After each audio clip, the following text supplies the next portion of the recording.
Salut les footeux, bienvenue dans les pieds carrés, vous en avez l'habitude, tous les 15 jours, un lundi on se retrouve pour les pieds carrés, donc le podcast où les génies de la tactique de comptoir qui sont autour de moi, refont le foot donc toutes les 2 semaines. Aujourd'hui la composition d'équipe avec notre fan de Brighton, bien sûr, Adrien Mouchet, qui a vécu hier la victoire de Soigny, on va en reparler dans quelques instants, et l'inénarrable, j'ai envie de dire l'irremplaçable, Gaël Brunin, Carolo de service, Louviérois d'adoption depuis très longtemps, depuis quelques années. Et aujourd'hui, on accueille un joueur qui est toujours en train de jouer une compétition avec l'US Estine. C'est Jérôme Brismé. Salut Jérôme. Bonjour tout le monde. Merci d'avoir accepté l'invitation. Merci de m'avoir invité également. Jérôme qui est enseignant dans la vie, donc il est en congé, raison pour laquelle j'ai le temps. Voilà, il a eu le temps de venir papoter avec nous aujourd'hui. Thomas en régie, on peut lancer le décompte avec une émission qui sera un peu plus mince dans son contenu. Évidemment, les championnats se sont arrêtés. Vous en avez parlé avec Momo Takir il y a une quinzaine de jours. Pour faire connaissance, Jérôme, d'abord, grand fan de football depuis toujours. J'ai commencé le joueur défenseur. Défenseur. Bon, j'ai connu différents postes aussi, mais voilà, j'ai commencé à 5 ans, je pense, 5-6 ans, à la RAL, donc l'ancienne RAL, matricule 93, voilà. La vraie RAL. Bon. Oula. On peut lancer le débat. On peut lancer le débat. Bon, on va d'abord, on verra par après, mais voilà. Et donc, j'ai fait toutes mes classes de jeunes jusqu'en U16, jusqu'en U15 en élite, quand ils étaient candidats. Puis évidemment, on connaît ce qui s'est passé en Division 3. Donc là, en U16, on est champion de Belgique. Et après, j'intègre le noyau A, la saison avec Couillé-la-Louvière, la fusion. Mais déjà vers la fin. En promotion, là. Oui, c'est en promotion, mais vers la fin de la D3, en fait, j'étais monté dans le noyau A. Bon, j'étais encore très jeune. Je pense qu'à un moment, je n'avais même pas encore mes 16 ans. Et donc, évidemment, je faisais que m'entraîner. Et évidemment, beaucoup de joueurs avaient arrêté parce qu'on connaît, on savait la situation du club. Et donc, évidemment, on faisait un peu plus confiance aux jeunes et on donnait la chance plus facilement. Et donc, voilà, j'avais intégré le noyau en fin de saison. Et après, il y a eu la fusion avec Couillé-la-Louvière, avec Marco Casto, dans un premier temps. Ouais, exactement. Voilà, qui avait été remplacé après par Eric Lansman, je pense, avec Vito Fedelino. Voilà. Et par après, on descend d'un cran. On descend d'un cran, on part. Donc, je pars dans un premier temps. Enfin, dans un premier temps, je pouvais potentiellement aller à Manage, mais finalement, ce n'est pas fait parce que j'étais en contact avec un autre club, ça a traîné. Et finalement, je me suis retrouvé à Coem avec Pascal Minet. Voilà, que je remets le bonjour. Et ensuite, je suis parti à Trivière, où j'ai rencontré de très bonnes personnes. Voilà. Un club particulier. C'est toujours le cas, je crois. Ouais, ça ne changera pas, ça, je pense. Voilà, c'est ça. Mais, et c'est pas du tout négatif, ce que je dis. Non, du tout. Mais voilà, j'ai vécu de belles années. Des fois un peu folklorique, mais c'était quand même chouette. Et j'ai rencontré de bonnes personnes. Et puis, je suis parti à Nast pendant 7 ans, je pense. 7 ans où là, on monte en P1. La même année, on gagne la Coupe du Hainaut. Donc, une grosse année. Ouais. Et franchement, je garde de très bons souvenirs aussi, un très beau club aussi. Et félicitations pour leur montée. Et donc, tu les as quittés avant qu'ils soient champions, en fait. Avant qu'ils soient champions. On était montés, on a gagné la coupe, puis on est redescendu. Évidemment, là, j'avais fait 7 ans, j'avais même entraîné les U21 là-bas. Donc, je trouvais que j'avais fait un peu le tour. Tu as fait le tour, quoi. Et donc, après, Mourat Chahine m'a appelé à Estine, où la première année... je vais être honnête, je ne suis pas resté fan au niveau de la mentalité, de l'ambiance. Mais Luigi est arrivé et essayer de me convaincre pour rester. Voilà, et honnêtement, je regrette pas mon choix. On a fait une très belle saison et un coach qui varie ses entraînements et qui fait du bon jeu. C'est ce que j'allais dire. Moi, j'aime vraiment bien les deux personnages, que ce soit Murat ou Luigi, vraiment. Mais ils sont très différents, notamment dans leur manière de voir le foot. Je pense quand même qu'avec Murat, c'est beaucoup plus direct, le football. Non, c'est sûr. C'est deux manières, on va dire, de voir le football. Après, évidemment, Luigi a été du côté de la RAL, donc vient avec quelque chose de peut-être plus moderne. Plus moderne, oui, peut-être. Même si, Mourat s'est mis au goût du jour aussi. Et donc, je pense qu'il y a aussi... Mais on va dire qu'il y a comme une... j'aime pas faire de différence parce que c'est deux hommes différents et j'aime bien les deux. Franchement, Mourat, c'est un ami. Luigi, je l'ai connu cette année, même si je connaissais un petit peu avant. Mais les deux ont deux façons différentes et j'ai apprécié les deux. Donc, Voilà, et l'autre grande passion de Jérôme, c'est les maillots. et les dédicaces aussi et les selfies avec les grandes stars du football. C'est dingue, tu nous as raconté tout ça avant qu'on commence. T'es tout jeune, t'es une encyclopédie du football en fait. Bon, on va dire que c'est peut-être mon côté prof d'histoire géographie qui fait que je m'intéresse au passé. Donc, voilà, une de mes fiertés, c'est de collectionner les ballons d'or depuis 1956 avec Stanley Matthews. Le tout premier que j'avais reçu par un journaliste au niveau de la signature, parce qu'évidemment aujourd'hui plus possible pour moi. Et ici je suis à 43 ballons d'or sur 46, donc le but c'est vraiment de collectionner soit la signature ou le selfie, c'est vraiment avoir un des deux. Certains évidemment impossible, donc c'est plutôt la signature. Et voilà, on l'a à l'aide d'échanges, des fois de connaissances, de contacts avec d'anciens journalistes. Des fois on peut rencontrer l'ancien joueur. Et des fois, on voit le joueur en réel et j'ai les photos, quoi. Donc, si jamais vous voulez voir... tu peux en sortir quelques-uns, on peut discuter faire réagir Gaël, par exemple, qui lui rêverait évidemment d'un petit selfie avec Eden Hazard, par exemple. Hein. Oui, qui n'a pas eu le ballon d'or. Non, pas besoin de selfie avec Eden Hazard. Vous connaissez bien déjà. Il faut que tu saches, Jérôme, ça a été le premier à interviewer Eden tout petit. Oui. On en a la preuve ici à Antenne Centre avec la fameuse interview qu'on voit passer partout. Quand il est à Brenne-le-Comte, c'est ça? Ah ouais, c'est ça. Le bras droit le plus célèbre du monde. C'est lui. C'était ça, c'est... Il est passé au on Santiago Bernabéu. on reconnaît encore ma voix, j'étais plus jeune. Mais... pour l'anecdote, j'ai mon collègue, Patrice Naldi, qui est... je travaille à l'INDBE à Brenne-le-Comte. Et Eden a été dans cette école. Et le tout premier match, il faut savoir qu'il y a une tradition, c'est que... Dans cette école-là, au match pour la Noël, c'est les profs contre les élèves. Et Eden, évidemment, jouait durant ce match. Et il a un maillot signé par Eden à 12-13 ans, le maillot de l'école. Donc c'est aussi... Il le sentait, tiens. Oui, il le sentait. Mais il le dit, d'ailleurs, dans le livre d'Eden, il y a quelques pages consacrées à ce match-là. Et il parle de M. Naldi, et il dit qu'il l'avait dit. En tout cas, tu as les qualités. Après, on ne sait jamais ce qui se passe dans le football, mais tu pourrais. Parce qu'un jour, il lui a dit, un jour, je jouerai au Real Madrid. Il a vraiment joué au Real Madrid. Ouais, ça y est. Le taquet, là. C'est mauvais. Et au final, c'est la plus mauvaise décision de sa carrière. Donc oui, on rigole. peut-être. Il assume. Il en a parlé lors d'une dernière interview aussi, il l'a dit. C'était son rêve. C'était son rêve, mais qu'effectivement, c'est ce qui avait sans doute un peu précipité sa chute et qu'il aurait peut-être dû rester là où il était bien et où il se sentait bien, plutôt qu'un club où il veut prouver en permanence. Enfin bref, on ne refera pas l'histoire. Dans le Real actuel, il ne ferait pas tâche. Franchement, quand je vois l'équipe d'aujourd'hui. Alors donc... ça, c'est les petits selfies avec les photos. J'ai créé des petites cartes. Je vais le mettre tout près de la cam. C'est voilà. C'est qui, c'est Ronaldinho ici. Voilà. Il y en a Rodri ici. C'est en prendre soin parce que c'est buteur en finale de la Ligue des Champions, Rodri. J'ai Shevchenko aussi. Bon, j'en avais d'autres que j'ai laissé à la maison parce que je ne pouvais pas tout prendre. Et après, on a des... Ça, c'est les signatures, c'est créé par Tops, en fait. Bon, évidemment, ça a un coût aussi. C'est des signatures de ballons d'or aussi. Là, j'ai Rivaldo. Et là, j'ai Rummenigge, joueur allemand. Karl-Heinz. Voilà. Et ensuite, évidemment, par le biais de journalistes, comme j'avais parlé, de la signature de Stanley Matthews. Donc, c'est lui, Stanley Matthews. Voilà, c'est ça. Le tout premier ballon d'or, donc. Eusebio, voilà. légende. Ah, évidemment. Légende, effectivement. Voilà. Mais donc tu les as tous, hein. Donc les Nedved. Nedved, je l'ai vu. Donc j'ai Yashin, les Van Basten, Omar Sivori, Georges Best. Ah ouais, c'est ça. Kevin Keegan.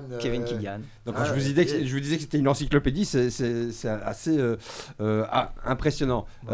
Qu'est-ce qu'on fait de tout ça? Il faut avoir de la place pour ranger tout ça. Exactement. Jérôme. C'est pour ça que j'ai essayé de canasser tout ça, mais par catégorie. Donc au niveau des maillots. Tu peux montrer peut-être celui qui rappellera des souvenirs aux plus vieux d'entre nous, c'est-à-dire moi, avec donc, celui de à nous la victoire, et ça c'est la Belgique, donc 79 ça. 79, c'est ça. Donc vraiment atypique, on le sent d'ailleurs au niveau de la main. Oui, on n'a pas besoin de l'avoir en main, on sent la qualité du tissu, on voit d'ici. Voilà, ça c'est le plus ancien que j'ai de l'équipe nationale belge. Pourquoi? Parce qu'une de mes catégories c'est justement les maillots de l'équipe belge, donc j'ai repris celui-ci. Alors... évidemment, j'ai repris celui de gardien de 97, 98. Ah, Michel Prudhomme. Ouais, Didouille, non Philippe de Wiel. Et Philippe Van de Waal aussi. Que d'ailleurs, c'est un des premiers avec qui j'ai pris contact en joueur professionnel qui m'a répondu.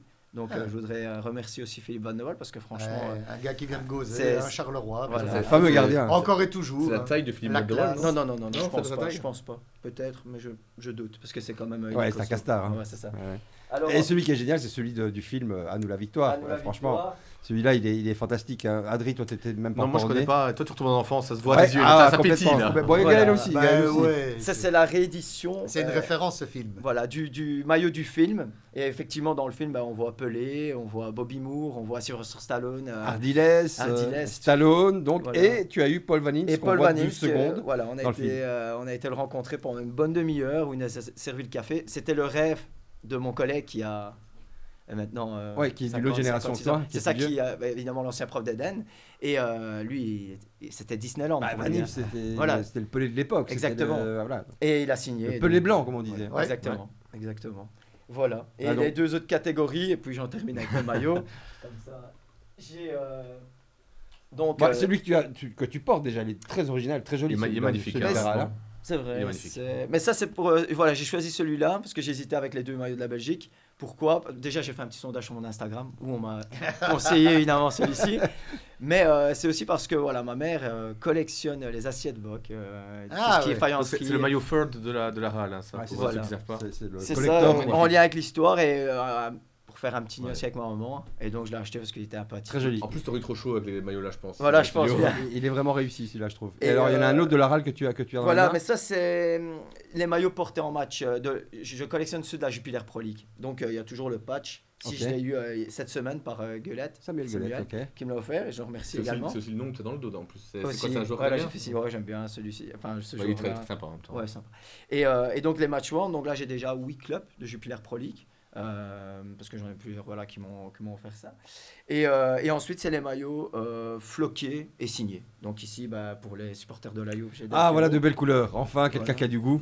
Del Piero. Et j'ai repris Roberto Carlos parce que c'est le plus sympa que j'ai vu dans Waouh. tous les selfies. Ouais, Ça, c'est quand même Ce génial. maillot ça. est magnifique hein, aussi. Voilà. Ouais. Ouais. Il pète bien.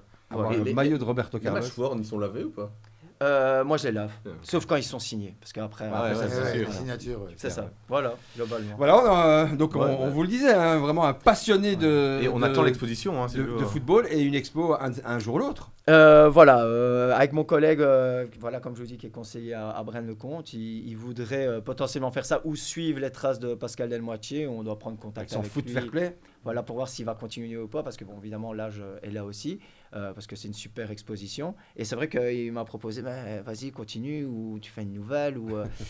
J'ai dit, bah, on verra, voilà. Enfin, Mais en tout cas, là, c'est vraiment une Il a, passion. il a pas dit non. Hein. Non, il, j'ai a pas dit non. il a pas dit non. Tu hein. nous tiendras au courant. Eh bien, Voilà. justement, ça tombe bien pour le premier chapitre qu'on va aborder. Les maillots de la RAL, on vient de les voir. Et donc, bah, tout le monde en parle, évidemment, de ces relegation playoffs, j'arrive jamais à le dire, qui serait grand temps que ça se termine. Allez, premier chapitre, tout le monde en parle, et on parle de la RAL tout de suite. Allez, tout le monde en parle, la RAL, évidemment. Et ces fameux playoffs qui vraiment ont du mal à se terminer. Qu'est-ce que j'ai envie de dire, les gars? La mascarade se poursuit. Je sais pas, c'est pas un mot Ouais. trop fort que j'emploie là. Donc, une nouvelle défaite à Dender, Ouais. 2-1. Mais attention, alléluia, la RAL a marqué quand même. Ouais, ça Pour la c'est bien. première fois. Mais Après moi, 5 je rencontres. ne vais pas parler longtemps. Je vais laisser Adrien, qui a déjà mangé la moitié du banc et du pupitre, continuer. Ouais, bah, comme tu dis, Silvio, mais là, ça pourrait être un peu ironique. Ouais, franchement. Cette fois-ci, il y a eu un but quand même. Il y a eu un but. Ouais. Mais Ils ont par mené au contre, score. Dender, combien de fois ils les ont battus sur la saison 3. Hein. Dender a pris 25 points cette saison, dont 10 contre la RAL. Bah ouais, je pense que tout est plus ou moins dit. Je passe la patate chaude à mon cher Adrien, qui sans Non, doute a allez. Ouais. l'air d'avoir besoin Ouais, de non, se mais vider. On ne sait plus quoi Mais, dire. mais malheureusement, le nom de la rubrique, c'est Tout le monde en parle. En fait, ça Personne devrait s'appeler Personne ne devrait en parler parce que ça, c'est ça. c'est catastrophique. Je sais pas si c'est un manque. Je sais même pas si c'est un manque de respect. Je sais même pas s'ils le font exprès ou pas, ou s'ils s'en foutent Exprès, complètement. ça m'étonnerait. Mais Mais bon, au final, c'est pas j'ai possible. entendu de- des mots comme déconnexion, mais quand on est professionnel, est-ce qu'on peut se permettre de se déconnecter Mais non, pas- alors que c'est- il y a et- encore un et- enjeu quoi. et- Depuis ce match contre Genk, c'est le néant quoi. Mais de toute façon, là maintenant, on attend plus une seule chose, c'est la fin de saison, le grand reset. Il va avoir un nombre de départs, je pense, et d'arrivées. Ouais. Il va avoir 30 mouvements, à mon avis. Ça va être un truc de fou. Oui, ils ont marqué ce week-end. Super, ils ont marqué. Mais pourquoi tu fais jouer un joueur qui est prêté qui va partir en fin de saison dans ces matchs sans enjeu de fin de saison. Tu le perds quand même, tu perds tous tes matchs. Donc mets des jeunes du club ou mets des joueurs qui sont encore sur contrat jusqu'en 2027, ça n'a aucun sens. Je t'avais dit à Silvio, il va s'énerver. À la mi-temps, Fred Taquin, il sort Beka. Ok, sans doute que Beka, il a besoin de temps de jeu, de temps de jeu limité pour reprendre et tout. Il fait rentrer Hachimérou qui part dans une semaine, il retourne en Anderlecht.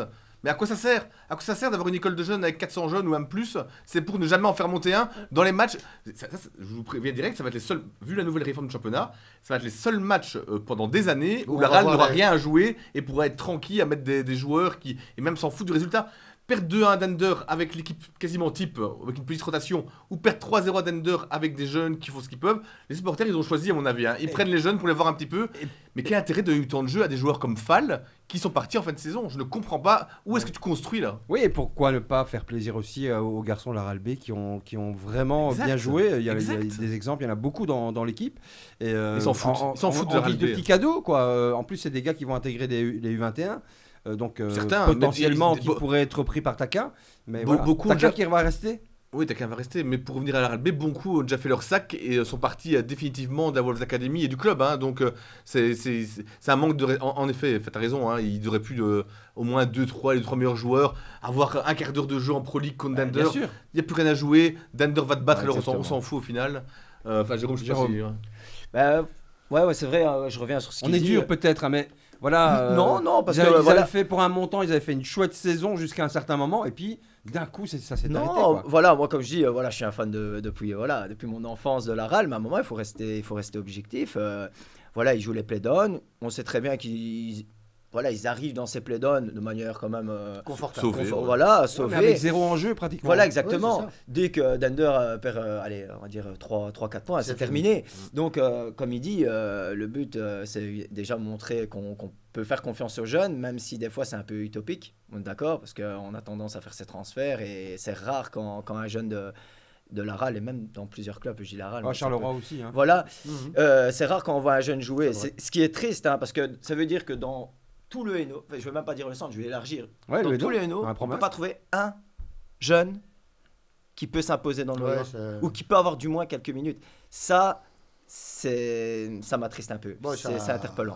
C'est un aveu d'échec. Voilà, parce que ces jeunes, ils doivent exister. Et il y en a sans doute qui ont le talent, le potentiel, mais encore faut-il leur donner quelques minutes. On a tous commenté des matchs de la RAL B. Il y a quelques garçons, je ne dis pas qu'ils pourraient être titulaires évidemment en division 1. Tenir quelques minutes, un petit quart d'heure. Les intégrer au noyau, les faire grandir. Puisque Adri a dit, c'est vrai, faire jouer des joueurs qui vont de toute façon s'en aller dans une semaine.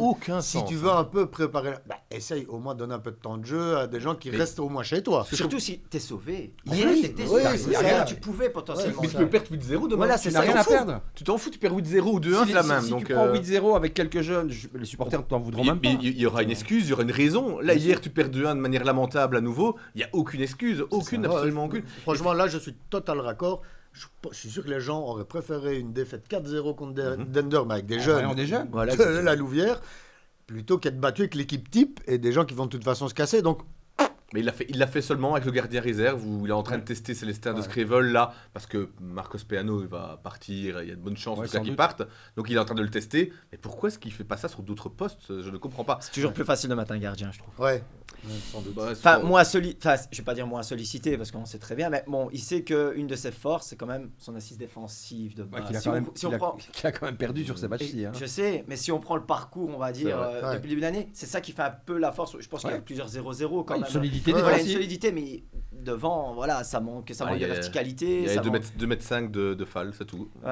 Voilà, mais bon, je veux dire par là que ils n'ont pas fait forcément une mauvaise saison avant ces play-downs, évidemment, parce que bon, des fois, ils auraient peut-être pu avoir un point en plus ou un petit brin de chance qui joue, même si des fois ils l'ont eu aussi, si on voit le penalty raté contre Bruges où il l'envoie pour le même prix, ou la carte que Bruges prend je pense que c'est là-bas, ils reviennent, c'était 2-0 pour le même prix, je pense que ça part à 4-5-0 s'il reste à 11, donc on a eu aussi donc il y avait des motifs de satisfaction, c'est pour ça qu'on se demande pourquoi d'un coup, et je pense qu'ils sont arrivés à la fin, ils se sont dit play-down, on va arriver, on a déjà autant de points d'avance, ils l'ont pris à la légère, on joue pas à la légère. Après il faut être honnête dans le sens de se dire, la RAL l'année passée, je ne vais pas dire qu'ils sont montés avec de la chance, mais c'est un miracle à monter. Il faut voilà, on est le d'accord. C'est un miracle à monter. Et donc préparer une un beau Jupiler miracle, Pro League, il y a quand même un gouffre entre la Jupiler Pro League et il n'aurait jamais dû monter la saison dernière. Exactement, Tous les éléments se sont bien mis pour que ça fasse cette montée, mais c'était trop tôt en fait finalement. Quoique, du coup, ils avaient l'occasion d'avoir une saison en Pro League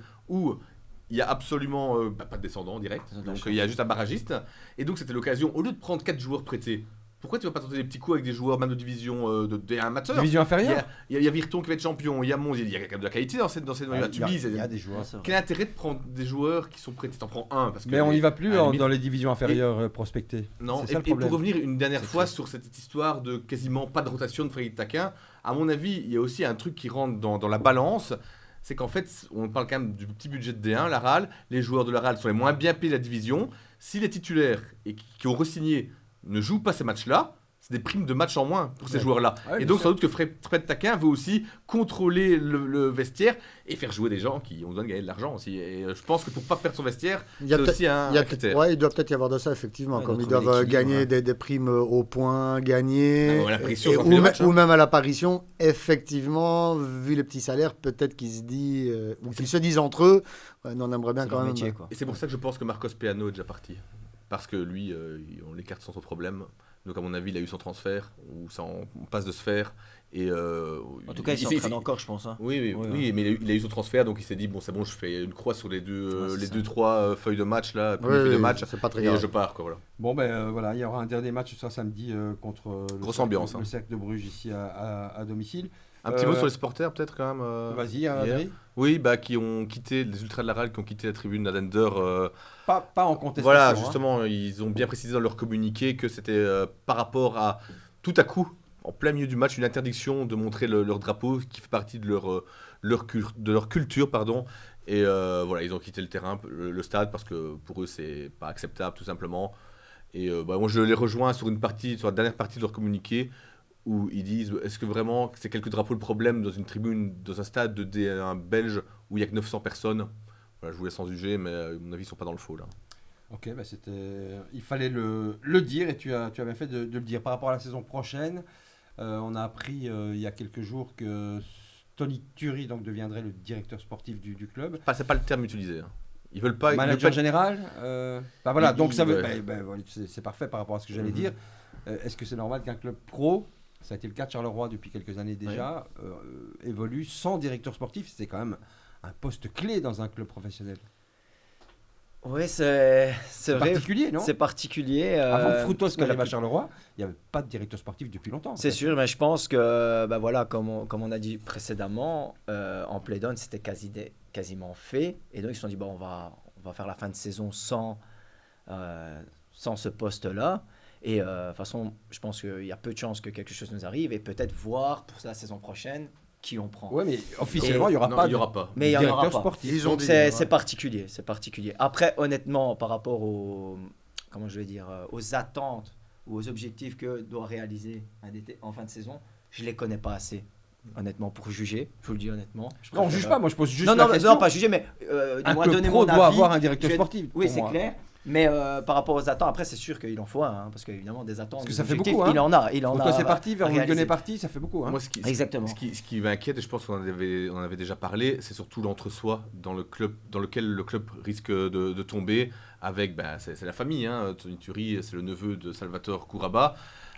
Ça donne presque l'impression qu'en fait on n'est plus prêt à la RAL à avoir confiance à quelqu'un d'autre, en fait, à quelqu'un qui est hors de ce clan familial. Et c'est là où ça m'inquiète, parce que quand on reste entre soi, on prend pas les idées qui viennent de l'extérieur, on prend pas les contacts qui viennent de l'extérieur, et c'est un peu dangereux. À mon avis, je pense que c'est ce que craignent un petit peu les supporters, d'autant que Tony Thury, alors évidemment, il n'a plus rien à prouver à personne en termes de management, hein, c'est un gars qui a fait ses classes à Easy. Par contre, les compétences dans le poste même de directeur, pas de directeur sportif, mais dans ce poste où il aura quand même un regard sur le football. Je lui ai demandé il y a 2 semaines, il m'a dit qu'il y aura une équipe de scouts, mais il aura quand même son mot à dire. Hein.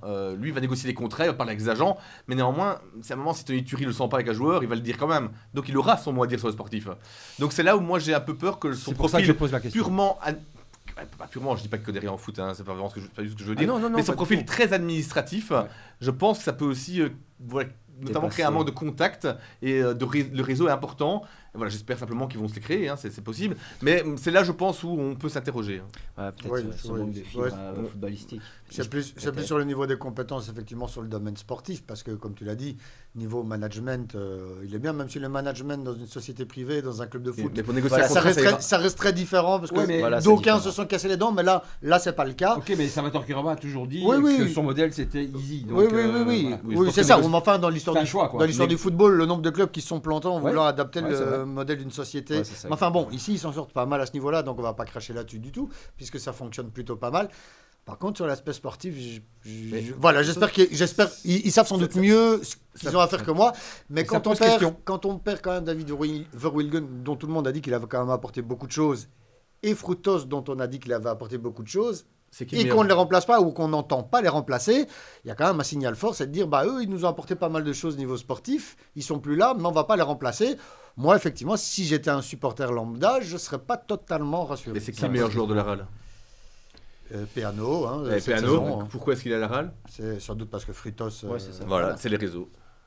Ouais, bon. C'est clair, Frutos, on connaît sa carrière et ça aussi. Après, évidemment... qui partent à Anderlecht et évidemment l'autre au Sporting Charleroi. Bon, peut-être Sporting Charleroi, par rapport à la RAL, on est plus ou moins, même si Sporting Charleroi a quand même l'expérience depuis des années. L'expérience de rien gagner, oui. Non, oui, mais je veux dire que c'était un club habitué c'était un club habitué à la D1. Faut rester mais l'ADN n'est pas encore habitué à eux, apparemment. Oui, voilà. Quoi que tu dises, Adrien réagira toujours sur le Sporting. Pour le Sporting du Charleroi, il faut être honnête. C'est comme si on parle de Soigny, c'est un club de P1. Ils ont quand même joué les playoffs 1 plusieurs fois. Ouais, c'est ça. Donc, je veux dire par là, le choix de l'Europe connaît Charleroi. Peut-être un peu moins. Après, l'autre qui part en Anderlecht, c'est logique. Parce que c'est quand même un des ça se refuse pas, je pense. Déjà, ça se refuse pas, en fait. Bon voilà, on verra ce qui se passera donc après ce dernier match. Oui, ça va être passionnant. Mercato. La reconstruction va être passionnante. Non mais c'est vrai. J'ai envie de toucher à passer. La reconstruction. Le match va pas être passionnant. Je pensais que tu parlais du dernier match et que t'étais ironique. Le match va être passionnant pour ceux qui vont être au Dinner on the Sky. Là, ça va être sympa ça pour eux, mais pour les autres, je sais pas. On a hâte en tout cas de voir la RAL. On est impatient de voir donc le visage de la RAL de 2026-2027. Je voudrais quand même souligner une chose, moi un truc qui me déçoit beaucoup, on avait promis à l'entraîneur de l'équipe B, Loris Virou, qu'il aurait encore une fonction dans le club. Bon, donc la promesse n'a pas du tout été tenue, malgré le fait que ce jeune coach, on en pense ce qu'on veut, il a fait le taf, il s'est fait connaître, il a fait le boulot. Donc voilà, j'espère pour lui qu'il va retrouver de l'embauche, ce garçon sympa et compétent. Qui était où? À Serein avant, non? À Serein, exact. Je pense qu'il n'aura aucun problème à trouver un emploi. Il avait 24 ans, il était coach en D3 amateur, donc je pense que ça rendit assez. Et sachant qu'avant, il a déjà 2-3 ans d'expérience dans tout ce qui est analyse vidéo, pour coordonner les projets des équipes de jeunes. Enfin bon, je ne me fais pas de soucis pour lui. C'est décevant et je pense que la RAL perd un bon élément. Je crois aussi. Donc voilà, je voulais le dire publiquement et souhaiter bon courage à Loris pour la suite. On passe à l'actu des clubs tout de suite avec évidemment encore quelques compétitions qui sont en cours. Allez, l'actu des clubs, on commence par les dames, puisque je suis quelqu'un de bien élevé et de poli. Donc la RAL Women donc, qui a atteint son objectif. Bon, on le savait depuis un moment, il n'y avait plus un grand suspense, mais... Voilà, chapeau quand même, bravo, non? Le foot féminin, Jérôme, ça te... Je suis un petit peu, évidemment pas autant que le football, parce que je vous avoue qu'actuellement, même le football, je suis un petit peu moins.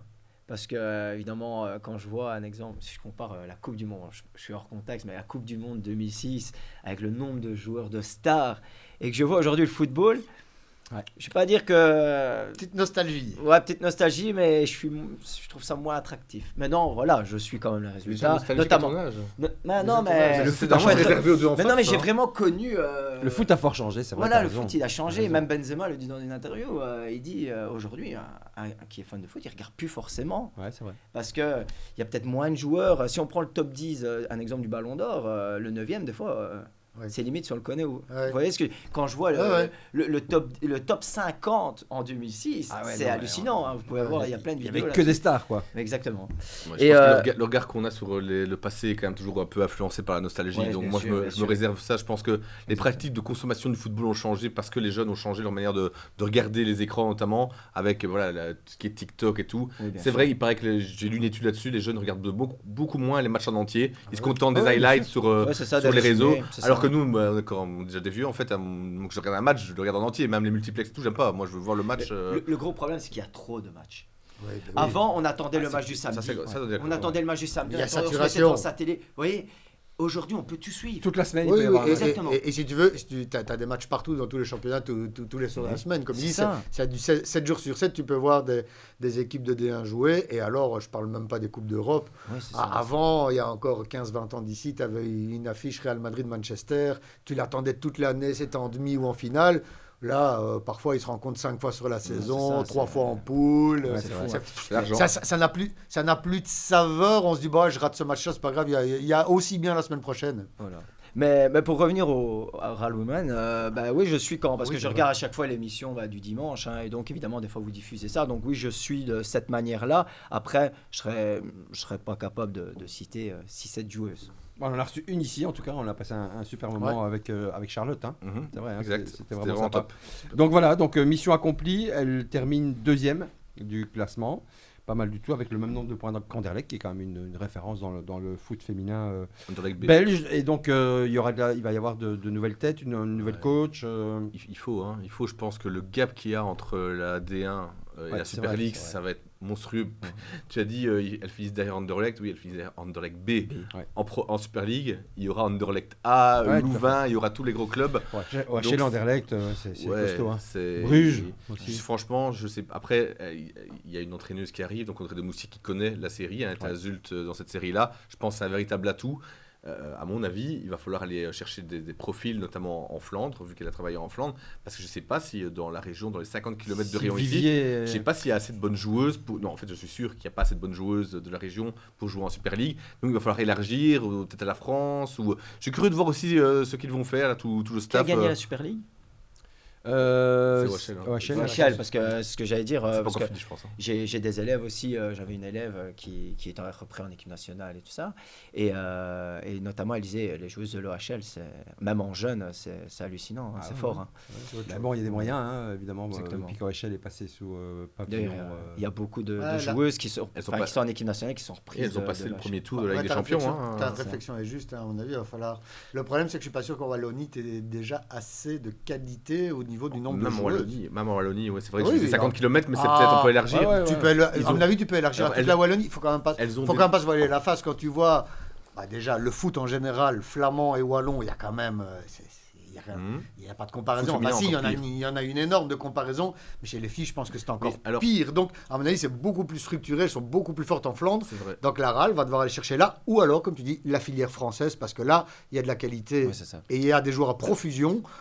Là où la RAL Donc, Là où la RAL masculine n'a pas l'atout de pouvoir utiliser comme argument ces infrastructures, parce qu'il y a mieux ailleurs, sans doute. Ici, Par contre, les RAL Women, elles peuvent mettre en valeur le projet, le stade, le fait qu'elles sont mises au même niveau que les hommes. Ah oui. Ça va être un véritable atout. Et à mon avis, à terme, elles vont devenir la meilleure équipe wallonne. Hein, parce qu'il y a vraiment Et elles peuvent, le et fait elles, que peuvent, elles peuvent séduire des joueuses, d'après ce que tu viens de dire, effectivement. Mais oui, il y a oui. un projet, il y a des installations. À mon avis, une joueuse par exemple de Zult, elle n'est pas aussi bien traitée, entre guillemets, hein, évidemment, hein, dans son club qu'elle va l'être à la RAL. Je ne m'attendais pas qu'Audrey de Moussier.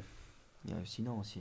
Mais ici, à la RAL, C'est ça. c'est magnifique. Ouais, de pouvoir s'entraîner comme ça, c'est exceptionnel. Hein, Ouais, jouer dans ouais. ce stade, c'est magnifique. Donc, chapeau aux dirigeants. On parlait Oui. en négatif tout à l'heure côté Non, ça, homme. c'est- Bravo. Hein, C'est super pour la région. ouais, vraiment. Et donc, Oui, puis ils avaient annoncé objectif atteint. qu'ils voulaient pousser le football féminin. Ça n'a pas été juste un plan com. Non, non. Non, ils, là, ils le font ils font et du bon travail, hein. ils le font vraiment bien. On l'a déjà Ouais, souligné et- plusieurs fois cette saison. Ça mérite d'être dit parce que voilà, c'est pas un discours en l'air. Et le public suit, les supporters Ouais, suivent. c'est hein, vrai. vraiment. On est Très très bien. On est à moins de 10 ans depuis la fameuse conférence de presse où Kouraba a annoncé le nouveau stade, la Pro League, la Super League. En moins de 10 ans, il a réussi à tout faire. Ouais, Donc, ça, c'est chapeau. fort. Ça, c'est Chapeau. très fort, ouais. Chapeau, monsieur Kuraba, on peut le dire aussi.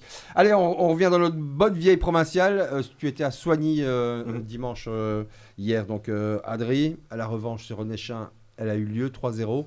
Pas d'histoire Ouais, dans ce match. si, Qu'est-ce qui a fait le foot, le truc? Ils étaient ultra gonflés, j'imagine. Le foot. Et je pense que Soigny était beaucoup moins bon cette semaine-ci que la semaine dernière où ils ont perdu un échin. Et pourtant, c'est cette semaine-ci qu'ils gagnent parce qu'ils marquent un but qui vient de nulle part de Max Bouillet après 6-7 minutes de jeu. Et après, ils C'est gèrent ce qui a comme manqué ils en font fait. bien. Et la semaine dernière, ils ont 7 occasions pour ouvrir le score, pour gagner le match sans doute et pour être champion. Ici, ils en ont 4 sur le match, ils mettent 3 buts. Donc c'est uniquement ça. C'est bien, sans doute même que Nechin était meilleur hier que la semaine d'avant. Donc c'est l'incertitude du foot, qui reste un sport avant tout de réalisme en fait. Tout à fait. Tu peux être bon dans le jeu, tu peux être costaud, tu peux être solide. Si le mec d'en face il prend ton ballon à 40 mètres, qui te met une patate dans la lucarne, tu vas perdre le match 1-0 parfois. Ouais, c'est le foot. Mais par contre, évidemment, souvent dans le cas où une équipe perd comme ça le titre à la dernière journée de sa faute en plus, on la voit souvent éliminée au premier tour. Elle s'en relève pas. On l'a déjà vu plein de fois. Et il y a du mental dans cette équipe. Et ils ont réussi à se remettre la tête à l'endroit directement, et ils ont fini dans un état, les joueurs de Soigny, de se mettre ses gourdes des crampes. Tout donné, quoi. Ils étaient à bout, et ça va être très dur. J'espère vraiment qu'ils gagneront ce week-end, parce que s'ils doivent se taper le tour interprovincial, ça va être abominable. Donc final, certains, j'imagine. Pardon ? Côté de Soigny, t'en connais certains ? Ouais, Max Bouillet qui était à Estin l'année précédente. Après, j'en connais plusieurs. C'est Gour, Balfior malheureusement qui a été blessé, Piré, tout ça. Donc non, c'est une belle équipe. Comment je vais dire, malheureusement, c'est dommage pour leur parcours qu'ils ne soient pas champions, parce qu'être là tout le temps. Mais de ton point de vue, qu'est-ce qu'il a manqué ? Parce que c'est vrai je pense que c'est le stress qui a joué. Ils n'ont pas perdu beaucoup de points, mais il y a eu quelques résultats vraiment le fameux 5-0 à Molenbeek fin décembre, donc dernier match de l'année. J'avais dit que là, ça après, honnêtement, moi j'ai joué Molenbeek, c'était il y a 3 ans avec Nast. À domicile, c'est quand même fort. Ça joue à un moment. 0-5. Oui, c'est beaucoup. C'est 0-5.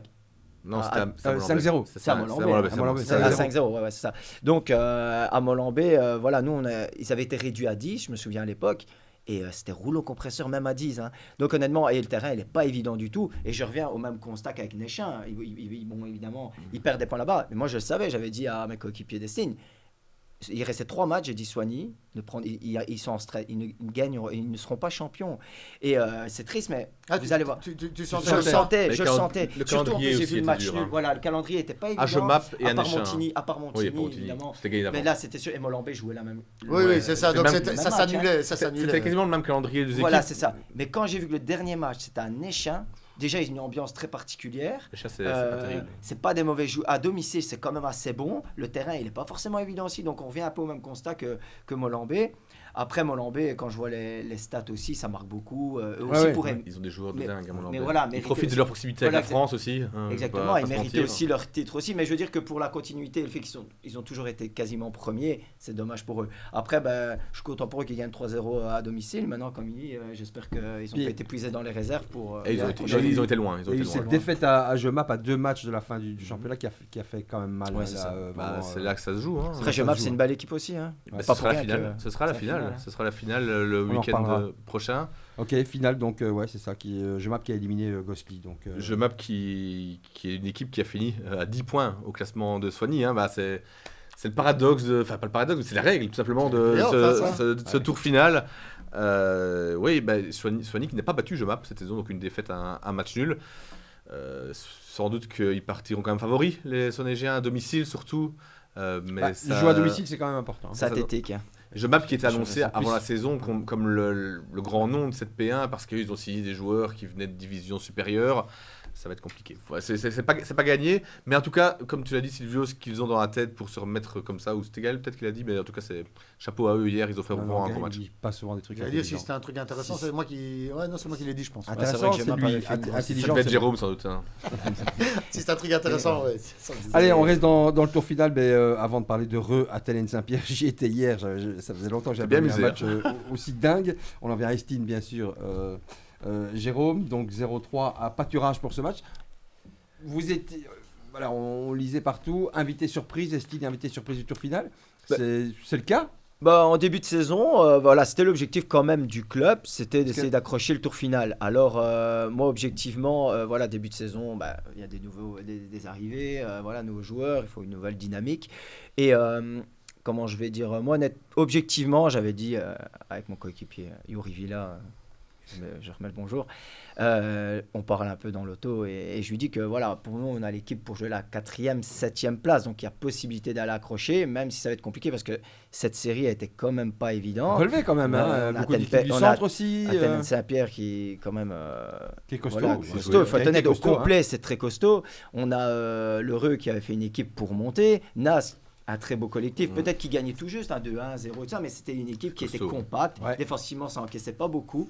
Donc voilà, on a aussi Anzy, Pâturage, et même des clubs qu'on attendait au final, comme Mévin Haute, qui se retrouvent vers la fin de la série. Honnêtement, les 10 premières équipes, elles ne peuvent pas tout le monde. C'est assez relevé. C'est ça, exactement. Et la deuxième tranche, le temps que le groupe prenne. Et puis pendant 12 matchs, on enchaîne, je pense, 10 victoires, je pense 10. Et donc, on prend la tranche, donc on était déjà assuré. Maintenant, le problème, c'est que la tranche est assez longue. On était à 12 matchs. Il y a une tranche. C'était inégal. Hein. Voilà, et je pense qu'il y a 6-7 joueurs de l'équipe qui ont été vraiment loin. Et la fatigue, elle s'est installée. Et je pense que juste après, je pense qu'on peut regarder les résultats. On prend pas beaucoup de points les 3-4 matchs qui suivent. Même si, des fois, il y a le contexte de match où on aurait pu marquer, on nous annule un goal qui est peut-être valable. Peu importe, on ne va pas revenir là-dessus. Mais on a senti qu'il y a eu une baisse de régime, claire. Parce qu'on était encore proche de Nas, on était à 1 point, 2 points, donc il y a possibilité. Et puis ça a chuté, et puis évidemment on a préparé le tour final, l'invité surprise, c'est vrai. Et maintenant, premier match, tirage à Pâturage, qui pour moi n'était pas un déplacement facile, parce que les 2 premiers matchs... C'est un très grand terrain là-bas déjà pour commencer. Oui, très grand terrain, et en plus de ça, les 2 premiers matchs, même si on gagne, on prend 6/6 contre eux pendant le championnat. Je trouvais que c'était une très belle équipe qui jouait collectivement, c'était très fort, qui jouait très bien au niveau des passes, au niveau du placement, une équipe difficile à manier. D'ailleurs, les 2 fois, c'est eux qui dominent le match au niveau possession de balle, mais qui manquent de verticalité dans leur jeu. Et voilà, les 30 derniers mètres, ça rapporte pas assez, je veux dire. Et donc, nous, on est une équipe qui est compacte. Je ne veux pas dire qu'on produit le plus beau football, mais une équipe compacte, tout le monde se bat l'un pour l'autre. Et donc, on est une équipe très difficile à manier, surtout à domicile, parce que notre terrain, évidemment... j'allais t'en parler, c'est une très difficile aussi. Exposé aux 4 vents en hiver. Et ne dites pas ça, je vais me faire engueuler par mon président. Il va péter un câble. D'ailleurs, s'il nous écoute, j'aimerais bien qu'il fasse quelque chose aussi pour la plateforme, pour filmer. Parce que je ne sais pas si tu as été voir récemment, à entraînement, cette semaine, va voir à quoi elle ressemble la plateforme. Et envoie-moi un message, une photo. Vous avez le vent? C'est pas qu'on a le vent, c'est qu'il y a des trous partout. Il faut faire attention où tu mets le pied de la caméra, sinon la caméra se trouve à terre. Petit dans le travail. J'ai même pas su monter au-dessus, quoi. Ouais, ça va, je communiquerai l'info. Il va encore m'engueuler, mais... C'est risqué péril. Il est venu pour refaire passer des messages, mais il va se faire engueuler. Moi, c'est rien, il n'y a pas de problème. Ils savent très bien comment je suis là-bas. Ça va. Pour revenir à la saison, 4e et une tranche gagnée, c'est vraiment une super saison que vous avez réalisée. C'est quoi la méthode de Luigi Chiquilone? Voilà, il est arrivé avec... Je l'avais interviewé en tout début de saison. Il était venu jouer au Reux dans les premiers matchs de la saison, je pense. Voilà, il m'avait dit, moi en tout cas, on lâche rien du tout cette saison. Et quand on voit où vous êtes arrivé, c'est ça, que sa recette fonctionne. Je pense qu'il a su combiner différentes qualités du groupe. Évidemment, on a vraiment de tout dans ce groupe, que ce soit de la taille, que ce soit de la vitesse, que ce soit de l'intelligence. Et je pense qu'on est complémentaires ensemble. Après, comme je dis, on n'est pas régulier aussi. Voilà, régulier. On n'est pas l'équipe qui produit le plus beau football. On connaît la P2, on sait comment il faut jouer. Des fois, c'est pas forcément efficace de bien jouer au football en P2. Effectivement, c'est très particulier. On verra avec Bracny cette année, parce qu'on parlait d'équipe pour monter. Ils ont fait une équipe, c'est le Real de Bracny, non, je rigole. Mais je veux dire, logiquement, à domicile, au niveau synthétique, ça ne devrait pas poser problème. Après, à l'extérieur, on sait comment est la P2, les terrains, c'est un autre contexte, c'est un autre football. Le président, il fait exprès en fait d'avoir un si mauvais terrain à Estine. Je comprends. Ouais, c'est peut-être ça. C'est pour ça que. Mais d'ailleurs, je veux souligner qu'à domicile, on n'a qu'une seule défaite. C'est contre Snef. Et on perd 0-1 à la 85 ou 86e et on rate 3 occasions avant. Sinon, on est vaincu à domicile. Je pense que le vent et la qualité infectent le terrain. C'est ça, exactement. Et voilà, pour revenir à Luigi, il est arrivé avec une méthode un peu plus de nationale. Parce qu'il venait il avait une expérience un peu plus du 21 à Laral, même si ça reste des jeunes, on est bien d'accord, c'est pas la même chose de gérer un groupe de jeunes et un groupe d'adultes. Je pense que ça, il l'a compris. Voilà. Sinon, au niveau de ses entraînements, très variés. Quand il veut travailler un thème ou un exemple, une animation ou autre, il fait bien. Il divise le groupe, un groupe qui travaille ça, c'est pas fait. Ces entraînements, on sent qu'ils sont préparés. Réfléchi, il n'arrive pas. C'est pas le ballon. Voilà, les tenues des marquages. Et même quand il fait un démarquage, il y a des thèmes. C'est le Piero Rizzo. Voilà, même des fois des arbos, 4 cônes. Voilà, mais des fois il y a même de la frustration parce qu'il donne des règles. Et moi, des fois, je peux réfléchir. En fait, c'est très bien. Moi, je m'énerve directement. Je veux toujours gagner. Et d'ailleurs, mes coéquipiers, à mon avis, quand tu parlais de la RAL, ils ont dit, ils ont inversé les rôles parce que T'es très emballé, tu vois, et moi, je suis comme ça. T'es du genre à t'emballer, toi? Moi, je suis quelqu'un de très calme dans mon métier. Ah. Voilà, parce que moi, je suis adapté en fonction de du contexte, je vais dire. Donc, je m'adapte à qui je suis. Mais au football, sur un terrain. Ah, t'es un show. L'adrénaline Pas du chaud, foot, mais je dois gagner. Même à l'entraînement. Gagneur, quoi. Ouais, c'est ça. Après, une fois que l'entraînement est terminé, je redescends très vite. Ah oui, mais sur le terrain, des fois, même avec le coach, il y a des petites. C'est bon, non. Enfin, après. T'as pas de niveau de Motakir. Non, du tout. Non, Motakir. Ça se termine pas en coup de boule. C'est un personnage. Ni en course dans le champ. C'est un personnage. Bon, dans ce tour final, pour aller loin, il faut vraiment jouer beaucoup de matchs. En tout cas, le prochain, ce sera donc à domicile contre LEZ, avec la réception de cette équipe qui était 3e de P2A. Bon, on en vient au match fou de ce week-end. Alors, je ne vous dis pas le contexte de travail, c'était assez compliqué. J'avais des gens qui me parlaient dans les oreilles, il y avait des bières partout, il y avait... Enfin voilà, beaucoup de monde d'ailleurs, c'était vraiment une super ambiance. Match de dingue, c'était 1-3. Donc Heureux, Athènes et Saint-Pierre. Donc après 6 minutes en deuxième mi-temps, c'est 1-3. Je crois qu'ils se sont vus arriver, les gars d'Athènes et Saint-Pierre. Et donc, voilà. Et finalement, ça se termine 4-3 dans la première prolongation avec 3 cartes rouges, 4 cartes rouges. Enfin, voilà, c'était un truc de dingue.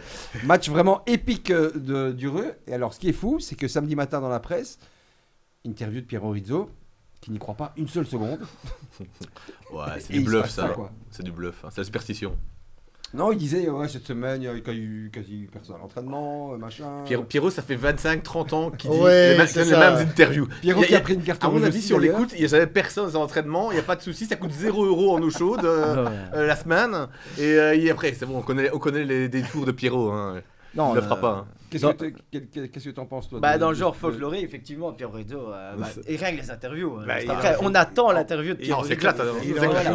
C'est extraordinaire. Mais moi, je l'ai eu en jeune à la râle à l'époque. Déjà, c'était taper devant. Et moi, je courais. Et voilà, attaquant de pointe, je courais. Non, mais voilà, je dis bonjour aussi. Mais voilà, pour revenir au match d'Heureux et Saint-Pierre. Il y a quand même une petite surprise, parce qu'Athènes et Saint-Pierre avaient bien terminé le championnat, vraiment boulet de canon. C'est sûr, moi, je pensais quand même Athènes parce qu'ils étaient au complet. Ouais. Et c'est vrai que cette équipe au complet, c'est quand même de très bons forte. joueurs. Et la dynamique. Voilà, nous on prend 4 points sur 6 contre eux, mais voilà, il faut être honnête de dire que le noyau n'était pas au complet lors des 2 rencontres. Bon, chance pour nous, tant mieux.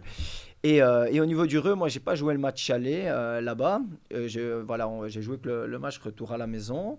Et voilà, j'ai pas envie de dire qu'ils m'ont pas paru incroyables, parce que on sait jamais quand on contre eux au tour final et le faire chambrer. Non, voilà, je les ai pas trouvés, c'est vrai, impressionnants sur ce match-là. Maintenant, c'est qu'une rencontre. Après, on marque très rapidement 3 goals en 15-20 minutes, je pense. Donc, c'est le contexte aussi de match.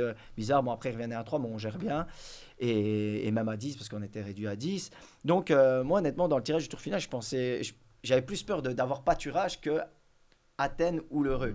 Et c'est vrai qu'Athènes, après réflexion au complet, c'est vrai que ça ne peut pas forcément être un bon tirage aussi. Mais je pense que ils sont peut-être vus un peu trop à un moment. Ils ont relâché un peu. Et ils ont cru que c'était joué. Quoi, donc, honnêtement, qui doit parler avec beaucoup de joueurs de la série. Personne n'aime cette équipe d'Athènes Saint-Pierre. Si. Mais comment je vais dire, le problème, c'est que c'est une équipe composée de joueurs avec de très gros caractères.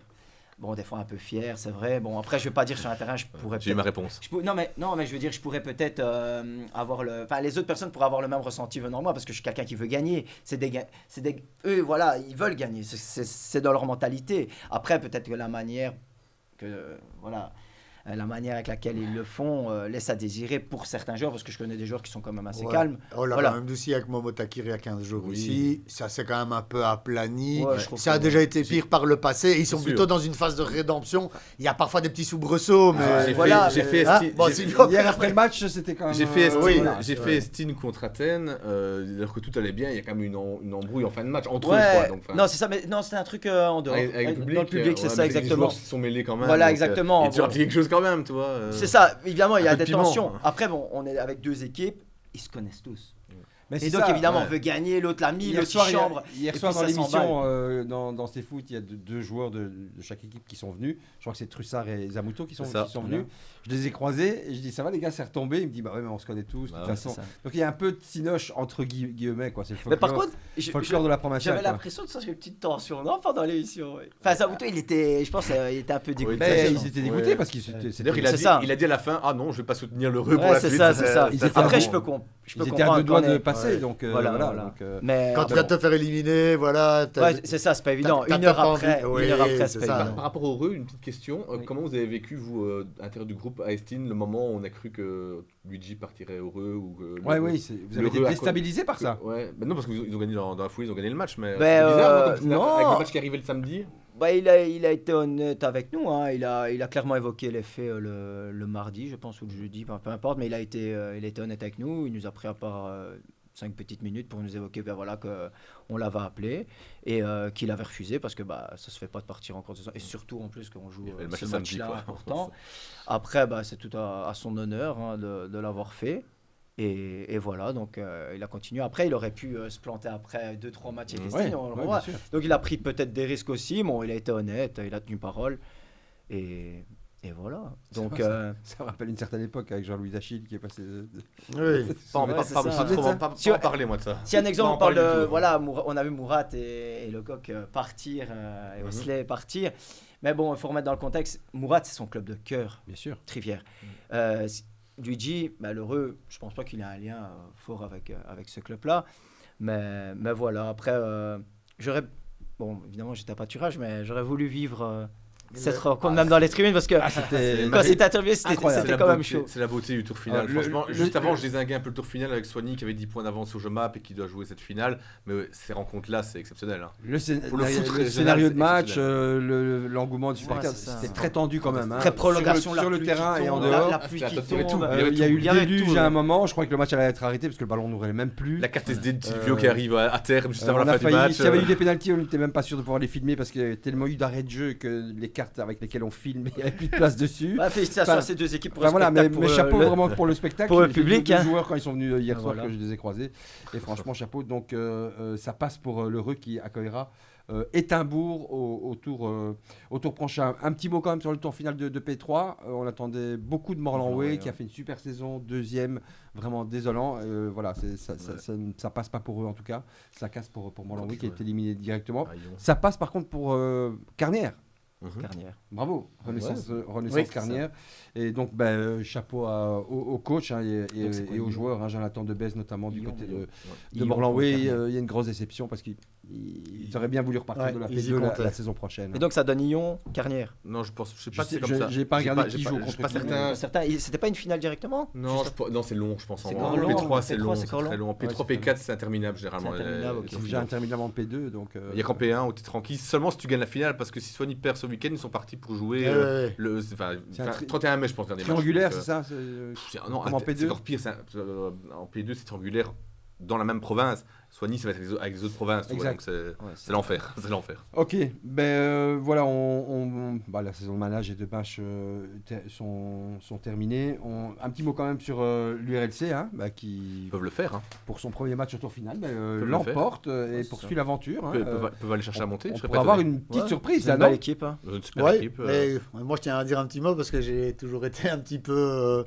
Oui, mais on sait, on a toujours été négatif sur les coulisses du club, mais sportivement, c'est ça. Je pense que sportivement, j'ai toujours dit que c'était un gros gâchis parce qu'il y avait un gros potentiel et que c'était l'administratif qui faisait qu'il n'y arrivait pas. Je maintiens ce que je dis aussi.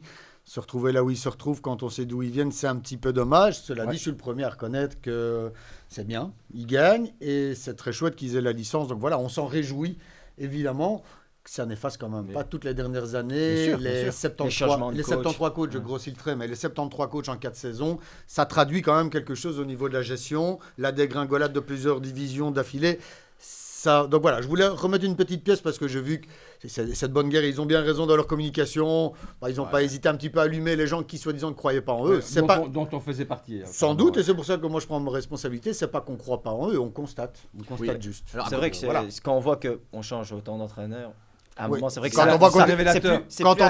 Quand on descend division 3 saisons d'affilée, on peut pas dire que les choses se passent bien ou sont bien gérées. Donc voilà, maintenant je suis le premier à être content si ça repart bien. Après sportivement, que ce soit bien clair. Ils répondent. Bravo aux joueurs. Maintenant, j'invite vraiment les joueurs, évidemment. Nos spectateurs à aller voir l'émission Le C-Foot d'il y a 2 semaines où c'était Salem et Chris Louaka qui étaient invités. Une interview très intéressante. Mais ça reste quand même très obscur, quoi. Quand à la question d'où vient l'argent, ils répondent, on n'a pas à vous le dire.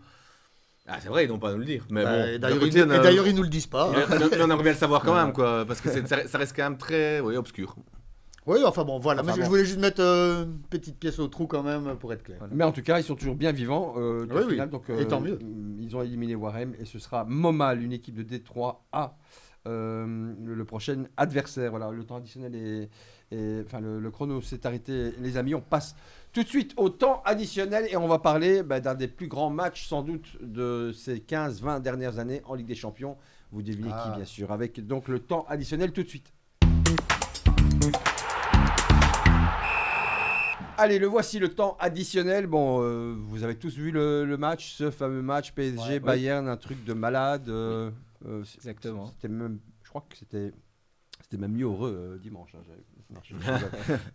Franchement, qu'est-ce que vous en avez pensé? Pas mal. Parce qu'on a tout entendu. Je commence. Extraordinaire dans le sens est vraiment qui sort de l'ordinaire. Mais il y a eu des critiques aussi sur ce match. C'est ça qui est fou. Voilà, pour le spectateur neutre, je vais dire que c'est un match exceptionnel. On voit 9 goals, il y a de l'intensité, parce qu'il faut être honnête, il y a quand même beaucoup d'intensité dans le jeu. Ça partait d'un côté à l'autre. C'est pas ce qui a manqué, ouais. Donc voilà, c'était un match extraordinaire de ce point de vue-là. Après, on est quand même en demi-finale de Champions League. C'est Paris, c'est Bayern, donc deux gros clubs.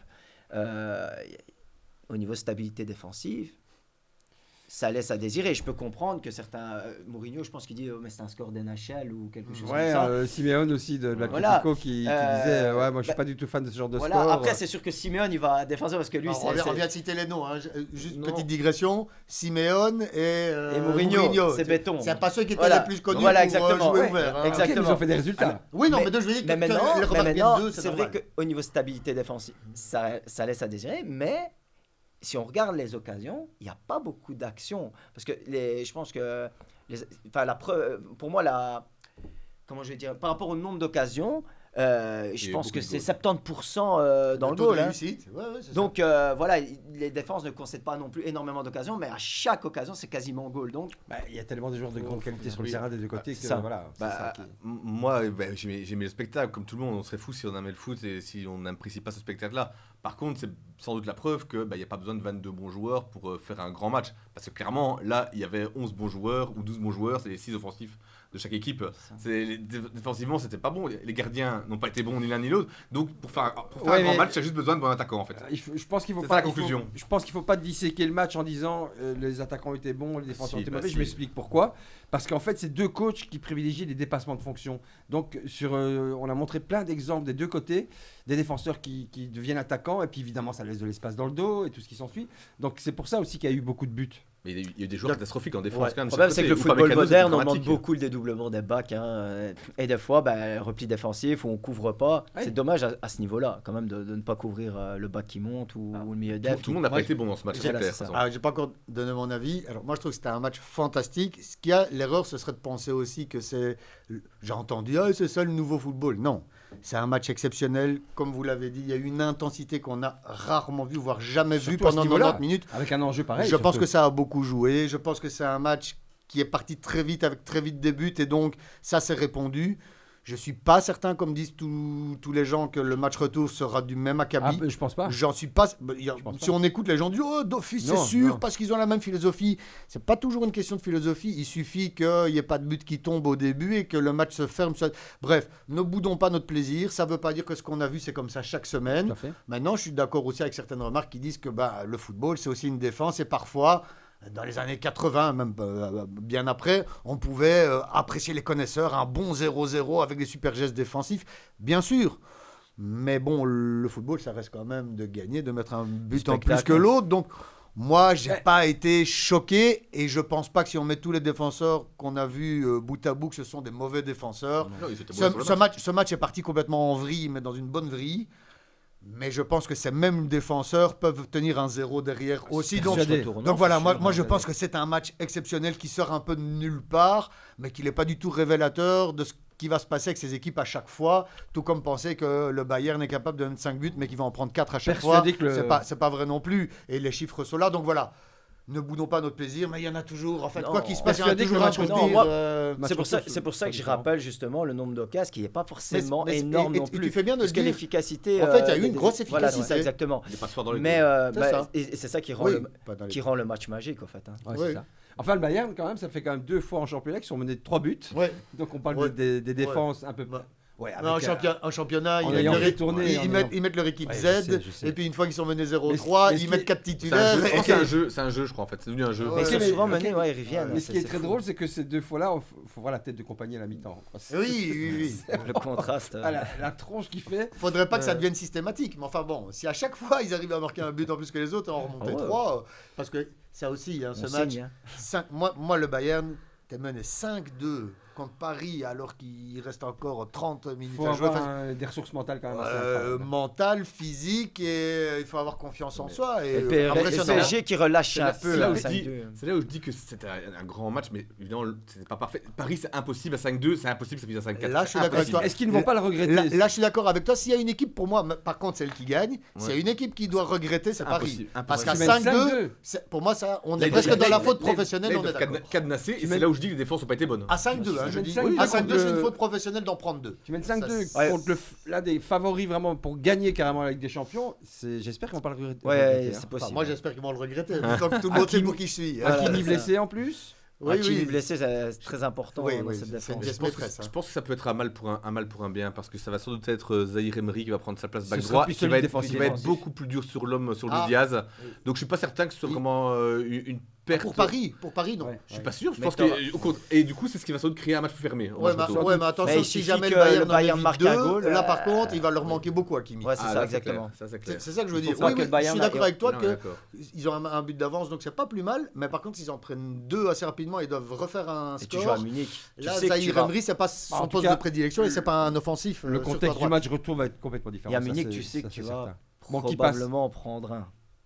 Ça m'étonnerait qu'il garde le 0. 0, ça me paraît compliqué. Surtout quand tu vois cette attaque de feu. Mais il suffit que Bayern marque en premier et comme tu dis, ça risque de. Là, il est obligé de sortir. Le manque d'Hakimi va être embêtant. Rapidement, qui passe? Alors, et l'envie et je crois Bayern. Moi aussi, je pense que le Bayern va passer. Moi, je pense le Bayern aussi, mais on sait que le PSG. L'année passée, cette année, ils sont capables d'aller. Ils sont extrêmement forts. D'aller mettre un 0-3 à n'importe qui, c'est ça le problème. Pour moi, PSG peut faire le doublé cette année. C'est juste que j'en ai pas envie et que je pense que le Bayern a les ressources pour la renverser, mais ils peuvent. Mais la science tactique d'Enrique quand même. Oui, c'est ça exactement. Il est très fort. Mais je pense. Je pense que je dirais quand même le Bayern, mais attention. Moi, je vais dire le PSG parce que je pense qu'individuellement, le PSG est plus fort. Notamment dans le milieu de terrain, franchement, un joueur comme Vitinha, c'est tout simplement exceptionnel. Ça, je suis d'accord au niveau du milieu de terrain. Gvara, dès qu'il est en Ligue des Champions, c'est sans doute top 3 du monde à l'heure actuelle. Compte plus comme un attaquant. Mais enfin, quand tu parles de milieu, Vitinha. Et les gauches. Oui, d'accord, mais très. Je veux dire, quand tu parles de milieu, moi je pense plus à la charnière. Vitinha, pour moi, effectivement, est largement au-dessus de ce qui se fait en face. Et moi, objectivement, je suis un grand fan du Portugal. Et la dernière compétition, Vitinha décroche très bas, il fait participer, il fait jouer son pays ou son club. Et qui est, souvent on n'en parle pas, Nuno Mendes. Nuno Mendes à gauche, il est incroyable. Il est un peu moins bien pour l'instant. Peut-être un peu moins bien, mais le mec il est. Et le petit Neto qui explose aussi déjà l'année dernière. Donc, moi, Vitinha méritait le Ballon d'Or l'année dernière. Si tu veux mon avis. Moi, si le PSG la gagne de nouveau cette saison, Vitinha pour moi est en tête de liste pour l'avoir. C'est le meilleur milieu du monde. On est dans une année Coupe du Monde, il faudrait avoir la Coupe du Monde. Mais il faudrait la Coupe du Monde pour Cristiano. Ça serait. Non, moi je veux le Ballon d'Or. Pas la Coupe du Monde pour Cristiano. Si. Peut-être que Donald Trump est en train de négocier ça en coulisses. Pour en acheter une à Cristiano. Ils sont grands amis maintenant. Trump et Ronaldo. Moi, s'il gagne la Coupe du Monde, il n'y a pas de problème. T'es un fan de Cristiano, toi. Moi, je suis un grand fan. Je l'ai vu 2 fois. J'ai l'impression que c'était Disneyland. Ok, d'accord. Le Messi. Ouais, c'est ça. Après, il faut profiter des 2 joueurs. Et on en a profité assez pour maintenant. Ils sont en belle carrière. Portugal, moi, je les vois aller très très loin, de toute façon. Ils ont un bon coach là, donc même s'il n'est pas aimé pour l'instant, on sait que sur une compétition, il sait y faire. Donc. Voilà, et sinon, je suis pas supporter du Barça. C'est juste pour faire chier un peu Kylian Mbappé avec la saison qu'il fait et avec ce qu'on lui permet de faire en tous les cas au Real Madrid. Le mec. Et puis on pleurera au mois. Le mec, On il est pleurera blessé, fin il juin. part en vacances. veut. On pleurera fin juin quand il éliminera la Belgique une nouvelle fois. Oui, ok, d'accord. Mais Ça, il y a chance. au niveau statistique, il n'y a rien Après, à dire maintenant, sur Mbappé. défensivement, Mais collectivement, il y a un gros problème. Après, quand même. défensivement, dans la Belgique, c'est pas compliqué non plus. Non, ça va, Non, mais c'est vrai, mais c'est vrai. et après, on va dire que nos joueurs les plus importants sont vers la fin. Pour être honnête, De Bruyne, Lukaku et Lukaku. Clairement vers la voilà. fin. Bah, écoute, moi, je C'est pense triste, que si on fait un 8e de finale, c'est déjà C'est bien. déjà pas mal. Hein. Quart, c'est réussi. 8e, c'est ok, on va dire. Correct. Ouais. Arriver en 8e, c'est qualifié pour les au-dessus, quarts. impossible. Bon. Moi, En fait, moi, je vais même plus loin que quart. Je trouverais ça déjà excellent pour la Je suis Belgique. d'accord. 8e pour moi, c'est déjà réussi. Faut passer un Avec tour. l'équipe qu'on a. Faut passer un tour Ouais, à c'est élimination correct. directe. En C'est fait. ça, voilà. 8e pour Après- moi, c'est déjà franchement Après, réussi. c'est toujours pas. On disait la même chose avec Momo Takir et la Turquie il y a 2 semaines. Si tu joues contre la France ou l'Espagne en Évidemment. 16e, Ah, de toute façon, tu Ah vas oui, tu tu vas vas te- être éliminé en 16e par la France, c'est quoi? tu vas devoir te les T'as farcir. raté la de Coupe toute du façon. Monde? Ouais, T'as c'est raté la ça. Coupe du Monde? Tu vas devoir Par te les contre, t'es farcir. éliminé par, je sais pas, l'Arabie Saoudite, là, C'est autre plus la chose. même chose. Ouais, c'est clair. Bah, en tout cas, c'est excitant parce qu'on y arrive. Hein, Ouais, Coupe, voilà, c'est vrai. la Coupe du Monde. Hein. D'ailleurs, je remarque que les championnats se terminent pas tous à la même date. Entre l'Espagne, l'Angleterre. Il y a le tour final de P2 qui finit fin. C'est ça, hein. Fin mai aussi. Ouais, non, mais c'est fou parce qu'en Angleterre, je sais pas combien de jours ils auront de préparation, les joueurs qui vont en équipe nationale anglaise, par exemple. C'est très court. Il Hein. reste, c'est vrai, c'est long, il reste hein, 3 matchs en Angleterre. C'est très Ouais, très ce court. sera C'est fin- eux qui fin- terminent les derniers. Ouais, Vers le maintenant, 20 mai. Tu parles des grandes nations et donc des grands championnats. Dans les grands championnats, tu me dis l'équipe anglaise, mais en Angleterre, dans les équipes, ils viennent de toutes les nations. Donc, Oui, oui, si, non, je veux dire, mais- si tu prends City, tu auras Pour 3 tous les joueurs de première ligue qui sont- donc si on qui sont prend City, internationaux, par exemple, tu as 3 équilibré. Portugais qui arriveront très tard, tu as 2 Espagnols qui arriveront très tard, Ouais, mais tu en as termes de 4 Anglais. préparation.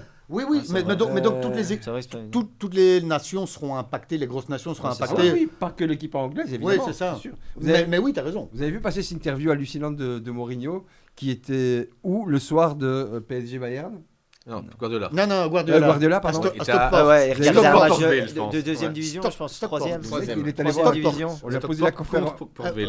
Ouais, c'est ça. On lui a posé la question conférence de presse, hein, vous avez vu. Ouais, la réponse Ouais. Ah est non, mais pleine. moi j'adore le foot anglais, j'étais voir une des trois. Vous voyez, Joueur de merde lui, à. il va dans les divisions inférieures. Ouais. Voilà. Non. C'est pour ça Ouais, que c'est un c'est grand vrai. coach. Ouais, C'est pour mais ça que c'est enfin, un grand coach. Je suis pas sûr qu'il les a fait Ah, signer. hein. non, ouais. Ouais, Non, mais si tu vas pas. C'était pour aller voir un joueur. Si un. c'est possible. Ouais, mais si. Eh, Vardy, le mec, il a et Jimmy entraîné Vardy. Bayern. Ouais. Bon, c'est Mais des oui. minorités, hein, tout ça. Oui, Voilà, mais et après- il peut tomber sur, tu peux tomber sur un joueur, même ici dans la région, hein, qui te dit qu'à Manage ou quoi, il n'y a pas un jour un gars Ah, qui a écoute, percé. moi je On a me Astin, souviens hein, de Sullivan l'âge d'or. Jackman, si jamais. Je me souviens de Il a- l'âge il a d'or. 45 ans, c'est ça. Moi, j'ai glissé son nom, je rigole. Allez, on va se plaquer ça pour le réseau, ça va. Voilà. Je me souviens de l'âge d'or du Sporting de Charleroi, quand même, avec Jean-Paul Spot. C'était un gars qui allait chercher Mhm. toutes les gars qui sont venus des grandes vedettes du foot belge.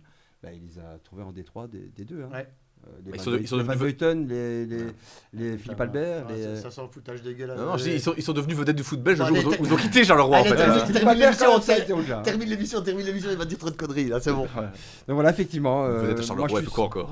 Pour revenir à ce qu'on disait tout à l'heure, je pense que dans notre région, on a du talent et même dans le Hainaut, et il y a peut-être moyen d'aller chercher des joueurs un peu Et- plus bas dans les divisions Et inférieures. à ceux qui nous écoutent, allez voir nos équipes au tour final le week-end prochain. Ouais. C'est important pour le foot régional. Ouais. C'est clair. Venez voir Estin. Jérôme, Ouais. merci d'être Il risque passé. d'avoir du vent. Merci. Merci d'être passé. Ça, Merci. ça va, Votre t'as parapluie. passé un bon moment. On n'est pas trop bavard. Non, super. Hein, on peut parler pendant 2-3 heures comme ça. Hein. Bah Moi, ouais. j'adore. Hein. Donc c'est Voilà. l'idée de notre fan de Non, Brighton. franchement, qui- l'émission, elle est vraiment sympa et permet de discuter de tout. Ça manquait, hein, parce que voilà, parler de division P2, P3, tout ça. Voilà. Non, franchement, c'est on en parle nulle part, c'est une idée vraiment très très sympa. Ok, Et merci. en tout d'être cas, un passé, grand merci. Jérôme. Et bonne Coupe du Monde. Bonne continuation à tous. Bonne Coupe du Monde. Qui la gagne? Voilà. la Bon Coupe tour du Monde final et bon Coupe du Monde. Portugal. Portugal. Allez, finale contre la France. Finale, je pense que, allez, objectivement, la France et l'Espagne, pour moi, Ouais, mais comme- sont les comme tout le favoris. temps. Mais je voudrais. Comme tout le temps. Voilà. Ouais, le Mais Portugal est pas loin quand même. Hein. mais je voudrais le C'est Portugal. équipe, Ah, sacré Portugal, moi monde. j'aime bien. Portugal. Je suis Ouais. très fan Et du je Portugal. pense qu'ils sont complets dans toutes les lignes. Et alors, Ouais, ils sont très costauds. outsider numéro 1, la Norvège. Ouais, c'est Je te vrai vois- que- je te vois En quand même. surprise, pas un outsider, en surprise, plutôt genre un quart quoi. Bon, appelle ça comme tu veux, mais voilà, il va pourquoi falloir pas, se quand on les voit- farcir. Hein, parce Quand on voit les que qualifications avec l'Italie. la France, Ouais, mais quand même. l'Italie- La Ouais, je France, sais. la France va passer, mais On va pas se faire des il copains. joue quand même le Sénégal. Je sais. Il joue quand même le Sénégal. Ça va être chaud, ça, ce c'est match-là vrai. pour les Français. d'origine en partie sénégalaise, entre autres. Et il y a quand même la Norvège aussi dans le groupe 1. Donc, c'est vrai. Ça va être des matchs. Ouais. Ça va être La chaud. France gagne 3-1-0 ce match de poule. On verra si Adrien a raison. Voilà, c'était le dernier numéro, en tous les cas, pendant quelques semaines, puisqu'on se retrouvera le lundi qui précède la Coupe du Monde, c'est le 8 juin. On fera un spécial Coupe du Monde, on verra avec quel invité. On essaiera d'inviter un invité de marque, comme on dit. Hein. Quelqu'un qui, évidemment, a un petit avis surtout. Bonne fin de saison et bonne merde surtout pour les prochains matchs. Je peux juste passer une petite info? Non. Non. C'est pour mon Instagram, si jamais vous voulez suivre tout ce qui est selfie et tout ça. Sur Instagram, c'est TV Braise. Donc TV et BREEZEE. Et il y a tous mes selfies, et voilà. Comme ça, je fais partager ma petite passion. Tu vas faire un selfie avec Gaël Brunin après l'émission. Exactement. Et je vais la poster. Comment Juste devant l'écran. Ouais. Ça ressemble de plus en plus à Guardiola, je trouve. C'est vrai, allez. surtout avec la Vareuse Ah non, City, j'ai là. mangé Guardiola. Ça, oui. Merci les gars, Jérôme, bonne continuation avec vous aussi, merci à Estime tous. et chapeau pour le travail accompli jusque-là. Merci. Merci d'avoir été avec nous, à bientôt, ciao, à bientôt.